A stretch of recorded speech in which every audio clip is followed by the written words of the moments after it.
Greetings, fellow godlers, and welcome back to some more Dominions 5. This playthrough will be another 1v1 against the same opponent that we had in the last series on the channel, which was against Schneeente with the Agatha versus Ulm, where I got absolutely wrecked. This time around, we are playing New Nations, we are playing in early ages, and I will start off by showing you my pretender. So let's go and have a look at the nation that I picked first. We're playing in the early ages, and we're playing with the Dominions Enhanced mod this time, version 1.51, so 1.51. And I am Therodos, the Telkine Spectre. The Telkine Spectre. So what is Therodos? Therodos is a nation of sages and craftsmen. They're sort of like Arcosophail, which I guess doesn't really make sense for me to make that comparison, but I have another series coming out with Arcosophail in the future that is already ongoing, but this is sort of the same type of nation, except this is a fallen nation. They sort of, I guess it's kind of like, I haven't read thing, but the entire kingdom was drowned and cast under the waves. So it's a dead nation, and they start underneath the sea. So they are in fact a water nation, an aquatic nation, and they are dead. They are ghosts, but they are sort of a mix of both living and ghosts. These are all the living units that you can see, and all the commanders at least have amphibian in one form or another. So they have managed to somehow survive beneath the waves, and then the entire nation died. They're coming back as ghosts, and yeah. Then they have these war dances that are called Koribons, Korites, Milium. Yeah, these guys here. And we get both living and dead versions of these guys. They like to dance, and they are secret. So let's go through the commanders one at a time, I suppose. We have the Milia here, which is... We don't have scouts, which is a really interesting little thing about this nation. But the Milias are the basic commanders for the nation. So they are a priest level 1, and they are all nature mages. Then they get one random magic path, which is an air, water, or earth. So not a bad little commander. They reduce unrest. They are inspirational, have recuperation. They are magic beings and have awe. So they're kind of cool. They're sacred. So we will be making a cool bless for this nation. It's very tempting blessed nation. Cool little commanders. They get special spells in this nation that they can cast, so they activate sort of war dance that also bless them, and then they run forward with different kind of buffs, and they can just they can really kick some butt. They're really good thugs for being the small guys that they are. And we have Dactyls, and this is one of the only nations that can recruit dwarves, which is really, really cool. Dwarves are master smiths. They have a variety of magic paths and a random magic path, of which they can get 5 different ones, and they have a 10% chance of getting one more in one of them. So that's kind of cool. They can be really, really good for forging different things. And they are master smiths, which, if you don't know, that means that they get when they are forging, they count as one higher in a magic path that they already have.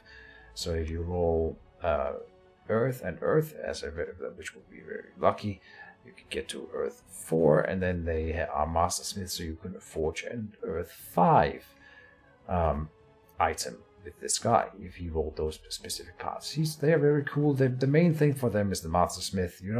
They're not really combat mages, but they can be if you wanna. They're really, really weak, so if you do use them in combat, we will have to make sure that they are well protected.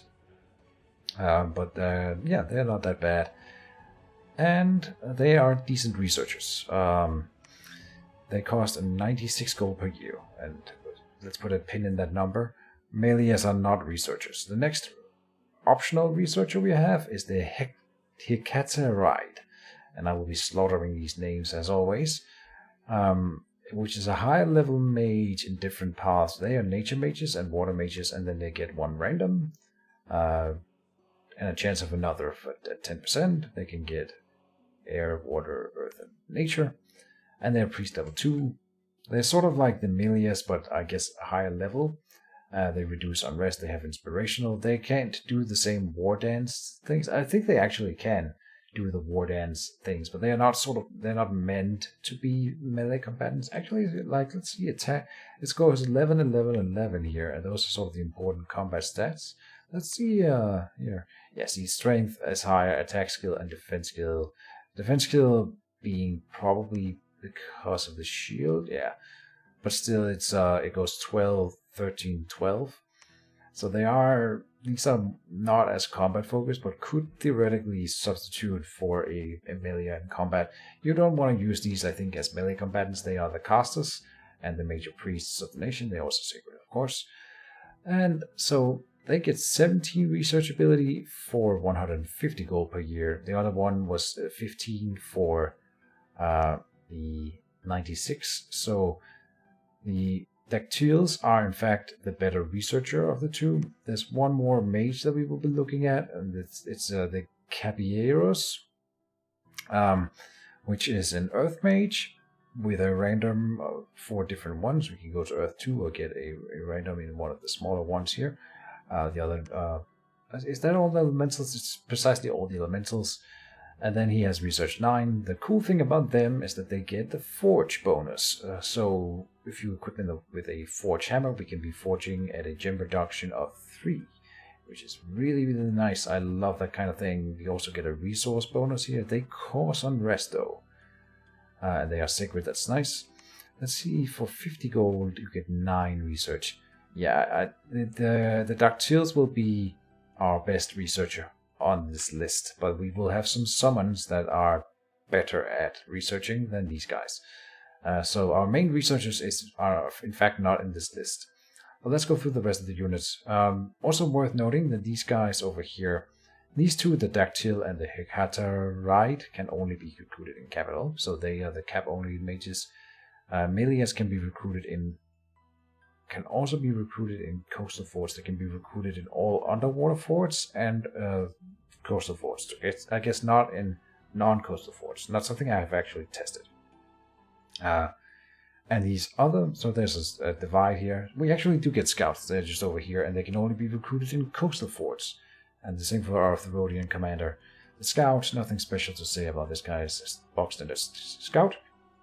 Only in coastal forts, and we start underwater, so we will need to conquer a coastal area and then build a fort to start recruiting scouts. Same with the Therodian commander, which is just a standard Spartan type long spear commander. Not much to say about him. He has crabby leadership.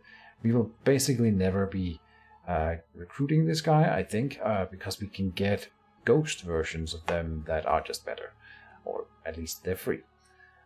So, notably, not a lot of commanders, but we will have some summons that we are going to look at. Then in our capital, we can also recruit a secret unit, the Korete. And the Korete is the war dancer thing. They are secret. They can only be, like, our capital will be underwater, but these guys are poor amphibians, so you want to recruit them there in the capital and then move them onto land. In best case scenario, because they do get penalties underwater, but they can fight underwater. They're bad formation fighters because they take up a lot of space when they dance. And then that's the only unit we can recruit in our capital. Then in coastal forts we get Therodian archers, which is just a standard shortbow archer. Not much to say about this guy. He's got a shortbow with a bad attack, whatever. We got peltists that can throw javelins. Not much to say about them. They can throw spears. Therodian hoplites are a crappy hoplite. They do get protection 18. Okay, so maybe not that crappy. This is just standard infantry. So we do have an option to get some standard infantry if we make coastal fort, which we will. But then, notably, we get the Koriband also, which is secret. So it's kind of like having a recruit anywhere secret type of thing. We will be limited in our capital, but then in any coastal fort we take and create, we can then also make secrets. So we have 2 ways to get secrets, and we can in fact get a lot of secrets this way, theoretically. So that's really, really cool. More than that, that's going to be really hard to show, but we get a lot of free spawn. Is that noted anywhere here? Dominion summon spectral troops in forts, more in death scales. Dominion kills population, growth scales can prevent this. So Dominion kills population, growth scales can prevent this. We will be going for a death Dominion. I suppose we could go in here and say, is it S for spells? Yeah, let's have a look. The main 2 spells that we want to look at right at the start is the ones we get for free at Conjuration level 0. So we have those at the start. It's called E4. We start with an E4 in our capital, and that's the guy we'll be making a profit. And the E4 is just a completely standard priest, ghost priest. So not so standard. And he is a reanimator priest. So they will be basically our profit. The higher priest level they are, the more they can reanimate. We will make our prophet one of these, and then he will just stay in our capital basically for the entire game, and just keep on reanimating for the entire game, just spitting out free units. So just we can make those guys for 5 death gems. We get a reanimator priest. That is really, really, really cheap. That's sort of the main reason I wanted to play this nation. It's a free spawn nation that just ramps and ramps and ramps, and makes endless hordes of ghost Spartan type units, Greek units. Then the Spectral Philosopher, which is I also played the Hobbit Nation on the channel, and we had philosophers in that one. Argosaphale has philosophers. Philosophers are really good researchers. They get bonus research in Sloth Dominion. For every level of sloth in the territory they are in, they get an extra 2 research, and we will be going for sloth 3. We don't start with these, and they do cost 11 death gems, so it takes a little bit of time building up to these, but we will want to get a few of them to start spitting out a bunch of, well, research.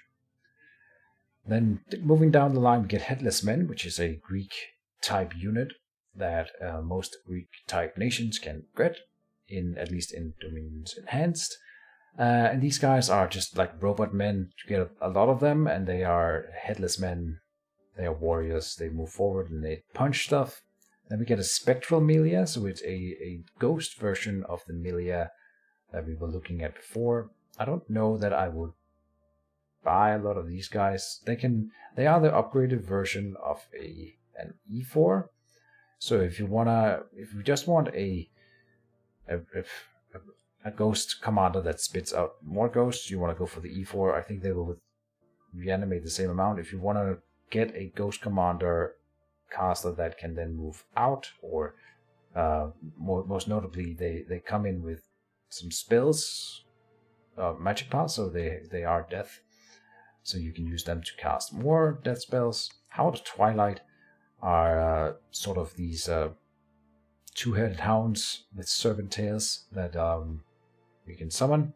Also Greek inspired. Procession of the Underworld are these lampades, also sort of underworld, Greek style underworld from Hades. Then we have Memories of Therodos, is a nation spell.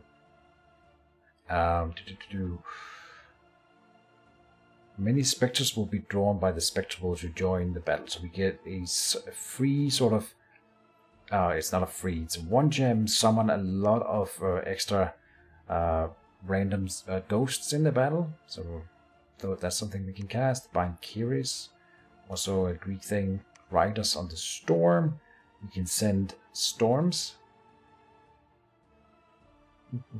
Storm and air elementals will form and attack any defenders before dissipating into the wind. So we can send these 2 water. Yeah, we can do these relatively easily. At least our presenter will be able to do them. Summon Telkine are these huge dudes that are commanders. They are size 4, and they are sort of the leaders of Therodos, and they are super powerful casters.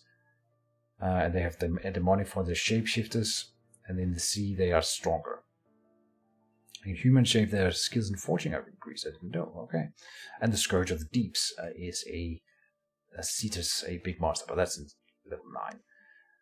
And alteration, I don't think there's anything in alteration. Oh, here's something. Stygian waters. The mages of Therodos are still retain the master's knowledge of Stygian magic, so they can give Stygian skin, I think it's called, to a group. Area effect 25, so a big group, almost an entire army, but that poisons your own units, so you want to make sure that if you cast a spell on your own units, that you have poison resistance. It does cost you 1 death gem, but that's a really cheap way to get that on all your units. Nothing else in here. Evocation. Telkine poison. We can throw lots of poison. Therodos is very heavily, a very heavily poisoned nation. Construction. Rebuild Colossus. Oh, I didn't know this one. Caster rebuilds the fallen Colossus of Therodos that stands broken at the entrance of to Tilkinis. That's so can only be built in our capital, Tilkinis. Okay. Very cool. Once rebuilt, the statue will be inhabited by a powerful spirit of the earth, first bound.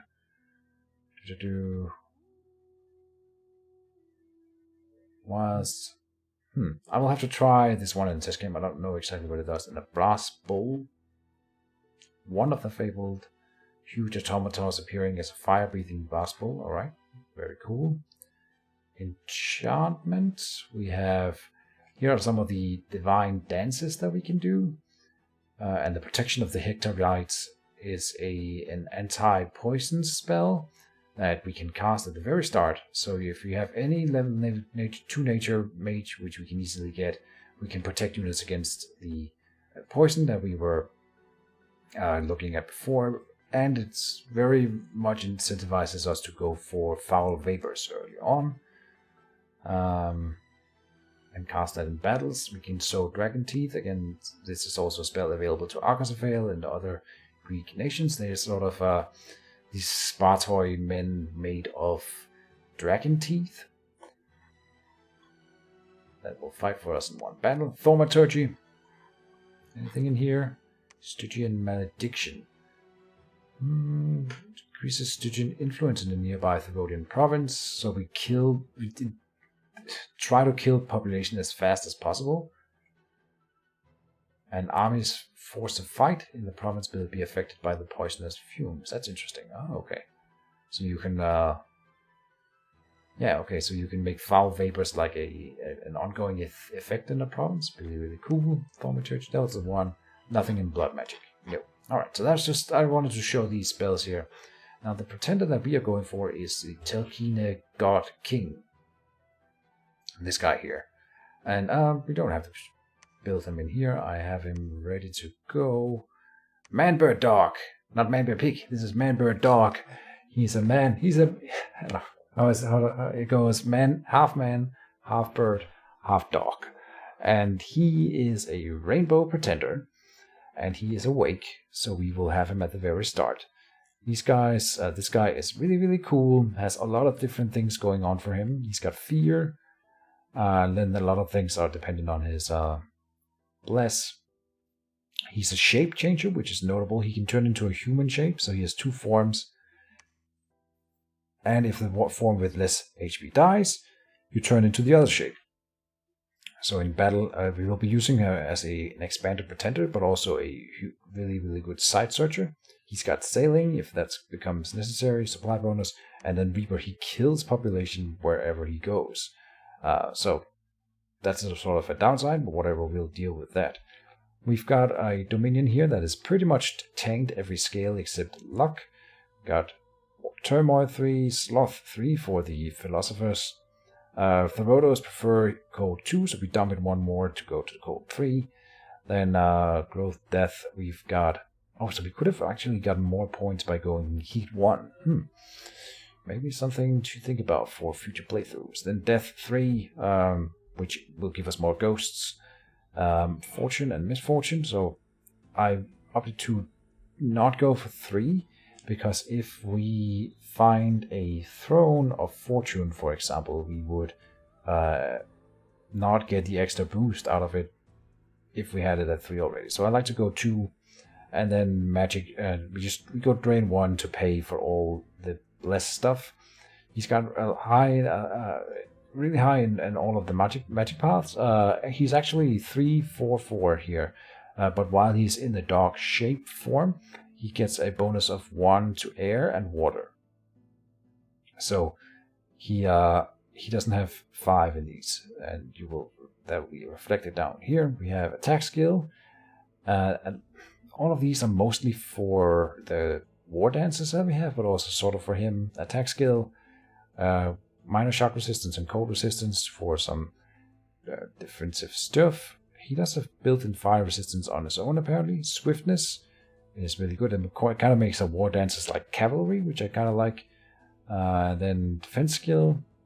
Then I went for larger, and we'll talk a little bit about that. Minor and magic resistance, because this will cover us against, well, both for him being sort of affected by most spells, which I think is important, also our mages, but most notably we have our blessable ghost war dancers that can be banished by a turn undead spell, and then magic resistance helps against that. So I kind of like those for that.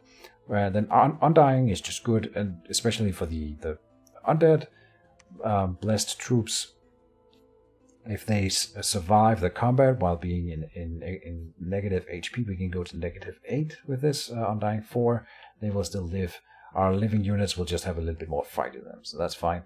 Major poison resistance, because we have so much poison going on in our nation. Having built-in poison resistance for our some of our troops is a really, really useful thing. Also, it is not apparent up here, but if you read the flavor text, which I encourage you to do, you will note that Tilhenis are always surrounded by Stygian fumes that kill men and beasts alike. And that sort of plays into the Reaper thing. But basically what it means is that whenever you start a battle with this pretender in the fight, you get foul vapors cast for free at the start of the battle. So that's really, really cool and very thematic. He's also got poison resistance 24, so built-in poison resistance on top of the 10. I guess actually I think these must be without these resistances up here are not yet stacked with the extra resistances from down here. So he will go to 34, 14, and 29 here. Alright, so that's our pretender, man-bird, dog. Alright, let's go and have a look at the first turn. Oh no, before we do that, tools and manuals, create pretender god, early ages. We want to have a look at our opponent. So before I go in and talk about it, we were in this game, we didn't reveal nations to each other before uploading our pretenders to the game client. So we weren't able to build our pretenders to counter each other's nations, which I think is important. I'm not sure I would have changed it. My opponent, Mr. Schneeente, has chosen Tien. Spring and autumn. A celestial empire has not yet been founded. But they sort of worship Wu Wei, the eastern path, and they are really focused on the 5 elements, but also astral, some death, and then they summon celestial beings. This is something that I haven't looked at yet, but will need to do soonish. Should have done maybe already, but I wanted you guys to be in on the first turn that we've just started the game. So they get some celestial mages that are priests, all of them, which is really bad for us. He will have a lot of priests in his armies, which can become problematic with all the ghosts that we will have to be running around, but we'll have to find a way to deal with that. And at least none of his troops are poison resistant right off the bat, except the sacred troops, which have 5 poison resistance. And they're, of course, sacred. They don't have magic resistance built in. All of our ghosts are ethereal, of course. having 2 attacks is quite nice for them, having higher chances of punching through the etherealness. But other than that, nothing to counter it directly. Actually, trampling units I have found out are really, really good against the ghosts. But other than that, his normal troops here, they have a wide variety of different infantry with different types of weapons, spear, glaive, with different types of armor and shield compositions, and archers. Then a footman with a spear and a footman with a glaive. So I guess they come glaive, footman, glaive, footman. They have footman, medium, and heavy. Okay, and then a normal footman with a pike. All right, and then 1 archer. Horseman, just a standard horseman archer, and that's about it. Their noble commander here, not much to say about him. Got a chariot. And Celestial Master, nothing to note here. Alright, I'm anxious to get into the game. We don't know what kind of pretender he's running yet.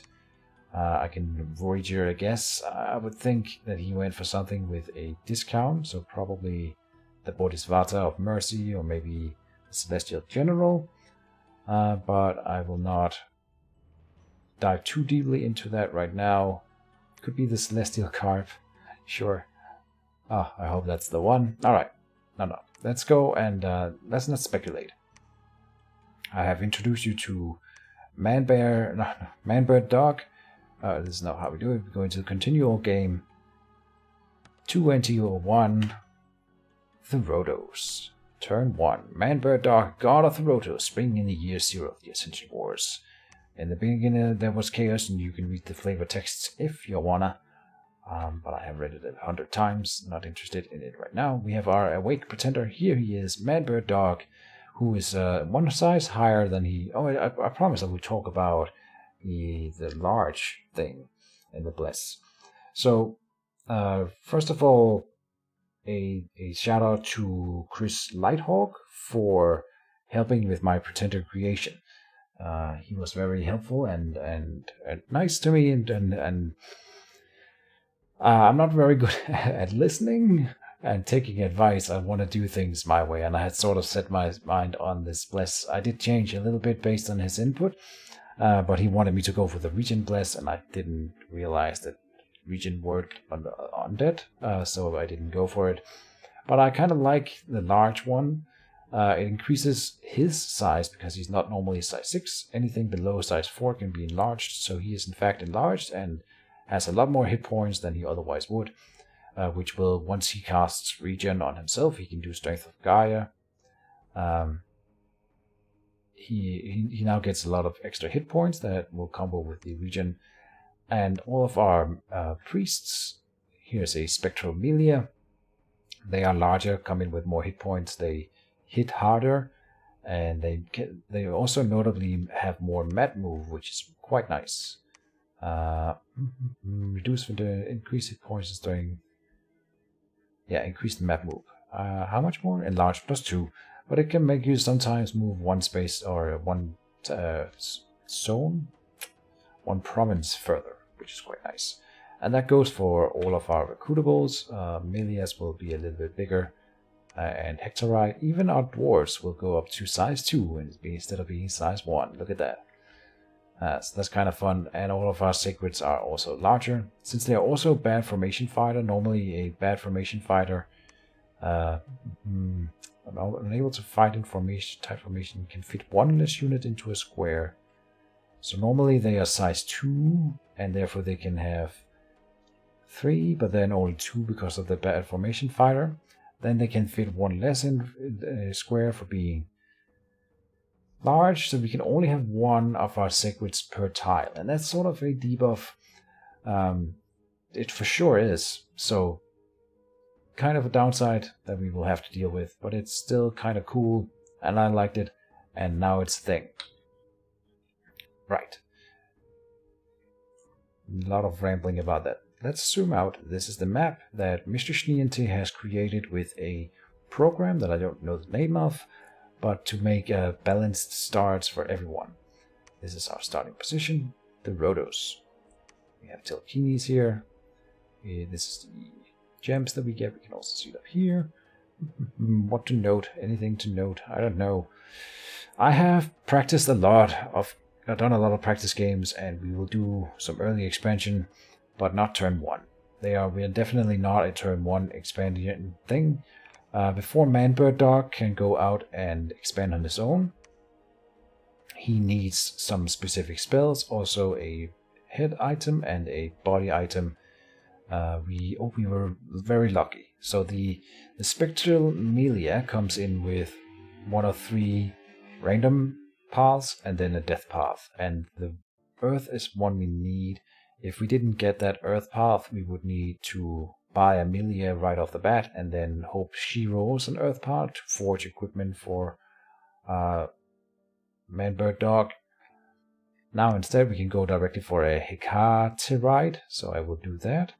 And then she will go in here and forge us a black steel helmet. We can do that because in Dominance Enhanced, every item has been repriced. Instead of being in increments of 5, you get items cost what they are worth, at least to the guys who are balancing the mod. And the black steel helmet only costs 1. We can get one of those in turn 1. Then in turn 2, we will be able to afford a black steel plate, which is 4 earth gems. We get 3 of them per turn. So in turn 3, we will have the equipment ready for Manbird Dog. He also needs some spells in order to be able to effectively super combatant and expand on his own. Most notably, we want personal regeneration. So we will be going directly for enchantment 2. Then I like to go into alteration 2 because we can get board skin or stone skin. I think I prefer board skin most of the time, though both is fine. I think I usually cast board skin. It's a cross path. You'd think that it's better. It gives you a resistance to cutting weapons, so we should only use it in battles where we know that there will be cutting weapons against us. Yeah. We'll cure it up, and then we want to go for, I think, construction 4, but this is just sort of mapping it out. Then we need conjuration after that, but all in due time.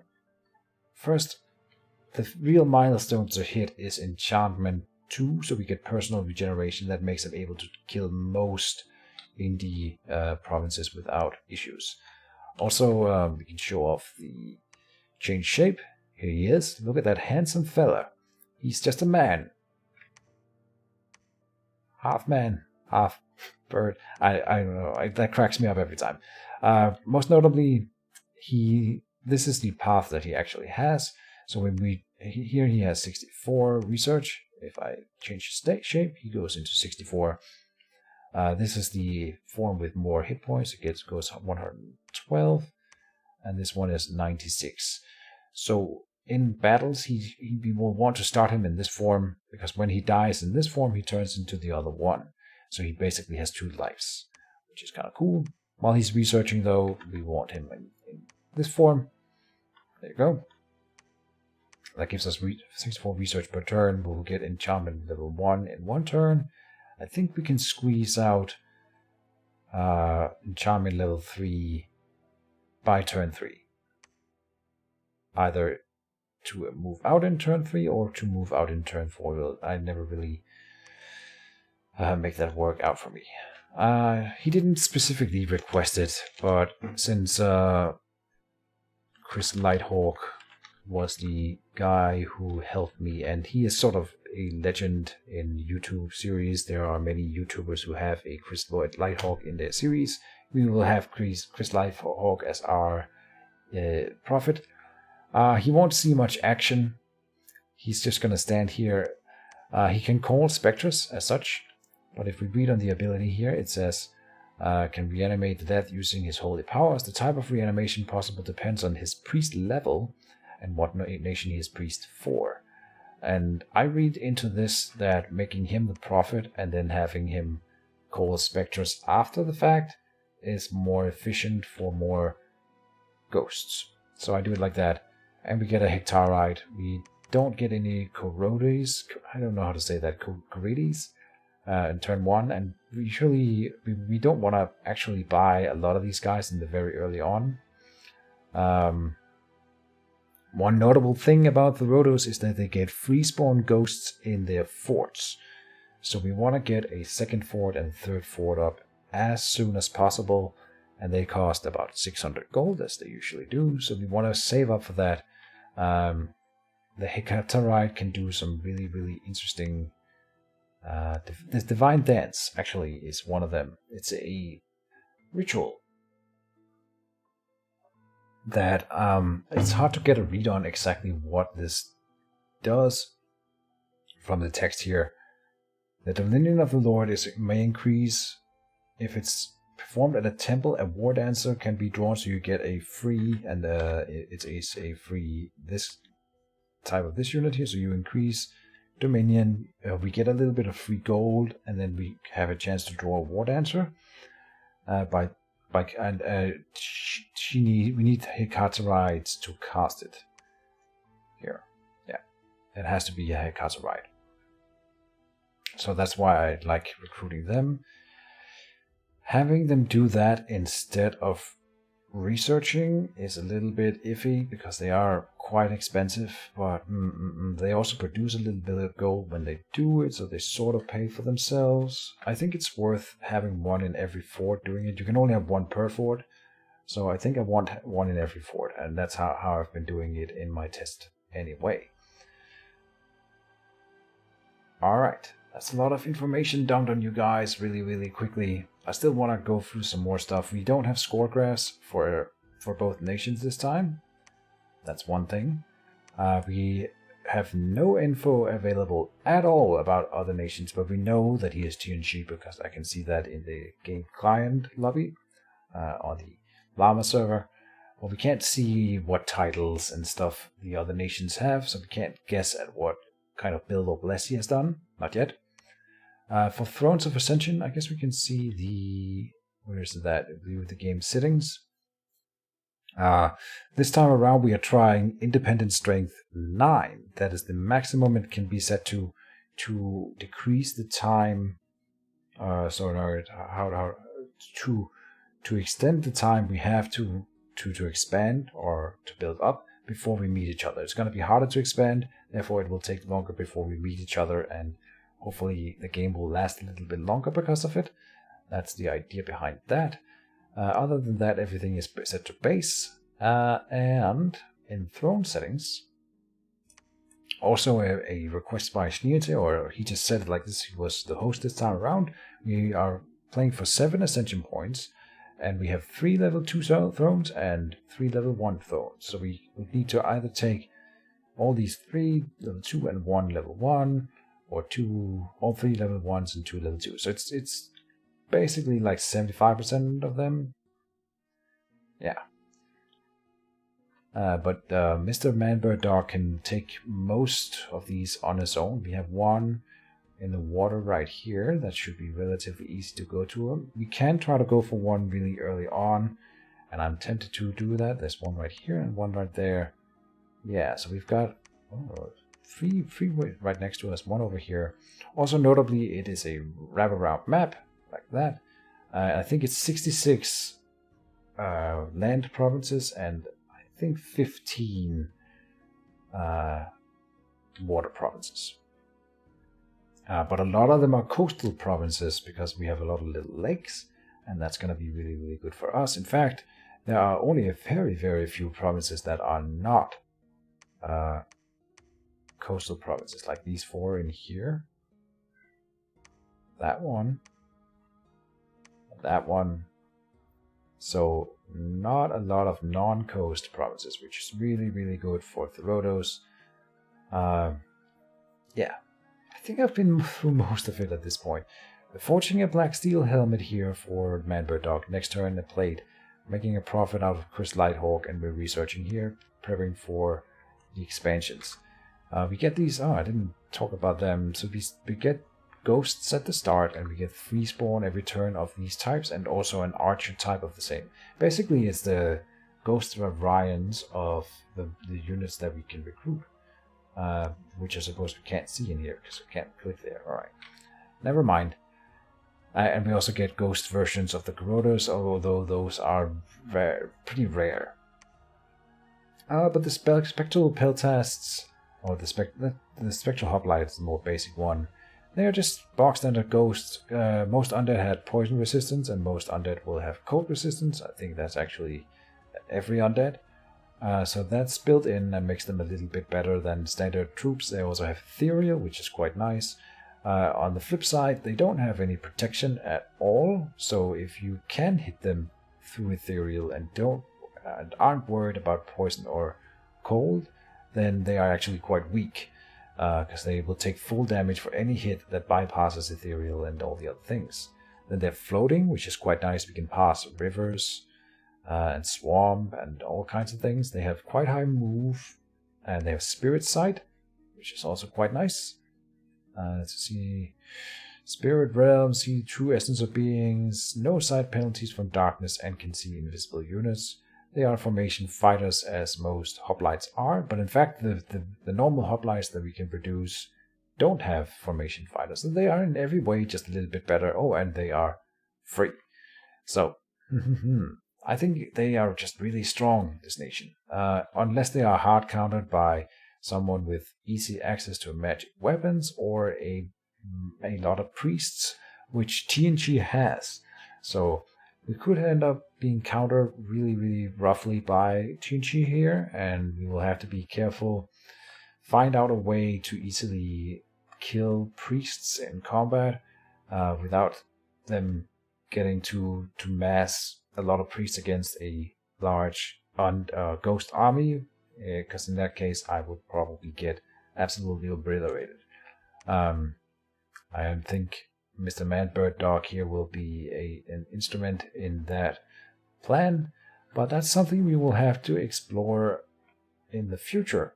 And I think I've covered everything that I wanted to say in this episode. The introduction has been done. We are set and ready to go. I hope you guys will enjoy this series. I definitely will. See you in the next episode. And yeah, bye-bye.